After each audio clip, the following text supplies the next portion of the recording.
ঠিকানা।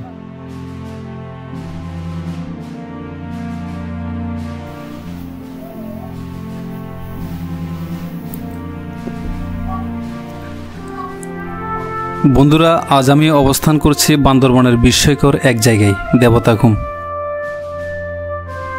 আশেপাশে শুধু উঁচু পাথরের পাহাড়, খাড়া দেয়ালের মতো দুই পাশ, মাঝখানে কেবল আমি আর আমার বেলা, একদম নিস্তব্ধ এই পানির রাজ্য।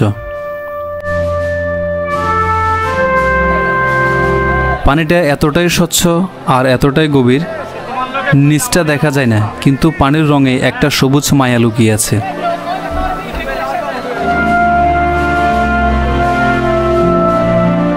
ঠান্ডা পানি শরীরে লাগলে একটা শীতলতা ছড়িয়ে পড়ে, আর ঠিক উপরে সূর্যের আলো যখন এই পানির উপরে পড়ে তখন সেটা এমনভাবে ঝিকমিক করে ওঠে, মনে হয় যেন স্বর্গের আলো পড়েছে। আপনি অনুভব করবেন যেন এ কোনো পৃথিবী নয়, অন্য এক জগৎ।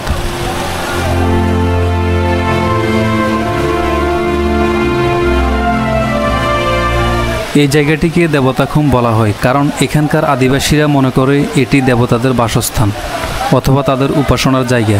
কিছু নির্দিষ্ট অংশে এখনও তারা প্রার্থনা করে, ফুল, ধূপ বা কিছু চিহ্ন রেখে যায়।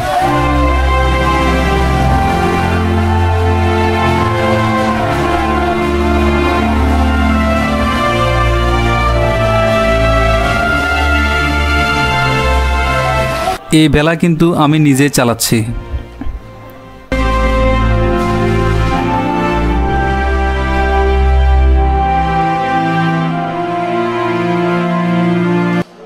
এই ভেলাতে আমি একা, পুরো ভেলাতে আমি একা আছি,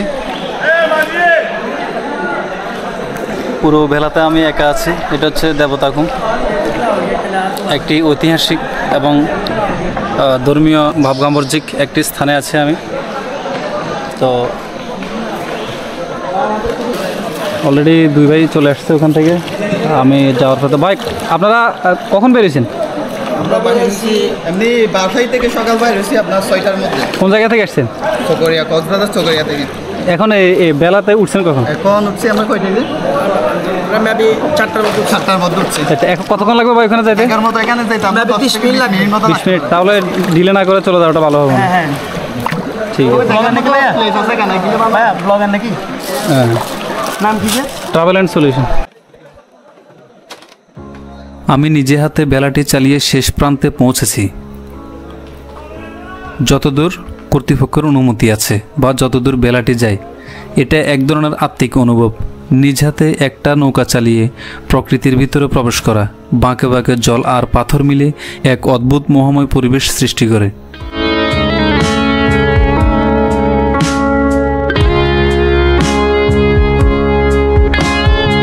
আপনি যদি প্রকৃতি ভালোবাসেন এবং একবার নিজের সাথে কথা বলতে চান, তাহলে দেবতাখুম আপনার জন্য এক ধ্যানের জায়গা হয়ে উঠবে। এখানে শব্দ নেই, শুধু জলের শব্দ, বাতাসের ছোঁয়া আর নিজেকে ফিরে পাওয়ার শান্তি।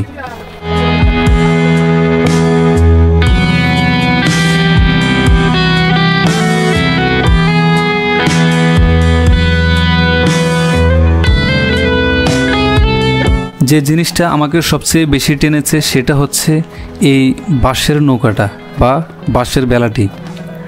একদম সরু, দুজনের বেশি উঠলে ভারসাম্য নষ্ট হয়ে যেতে পারে। এই বেলাতে বসে আমি চলেছি ঘুমের ভেতর।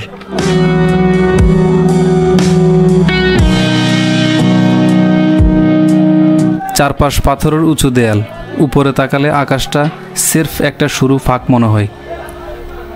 বেলা চলার সময় শুধু একটানা পানির আওয়াজ এবং মাঝে মধ্যে বেলাটার বাঁশে ধাক্কার আওয়াজ পাওয়া যায়। এই আওয়াজগুলো প্রকৃতির সুরের মতো লাগে। একসময় তো মনে হচ্ছিল আমি কোনো গল্পের ভিতরে ঢুকে পড়েছি, যেন পাহাড়ের দেবতারা আমায় এই পথ দেখাচ্ছে। এই বেলা চালানোর অভিজ্ঞতাটাও ভোলার নয়। আমি নিজ হাতে চালিয়েছি। প্রথমে একটু ভয় লাগলেও ধীরে ধীরে যখন বেলাটা আমার নিয়ন্ত্রণে চলে এলো, তখন মনে হলো প্রকৃতি আমায় আপন করে নিয়েছে।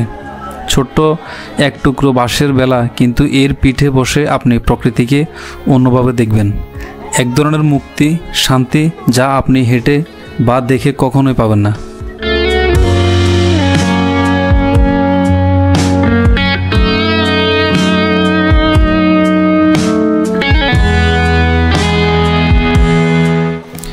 এই বেলা আমার জন্য কেবল একটা বাহন ছিল না, এটা ছিল আমার আত্মিক ভ্রমণের যান, যেখানে আমি প্রকৃতির সঙ্গে মিশে গিয়েছি, কথা বলেছি আর নিজেকে ছুঁয়ে দেখেছি। আর আপনি যদি একবার বেলার উপর বসেন, বুঝে যাবেন আমি যা বলছি তা কেবল কথা নয়, এটা এক অনুভব।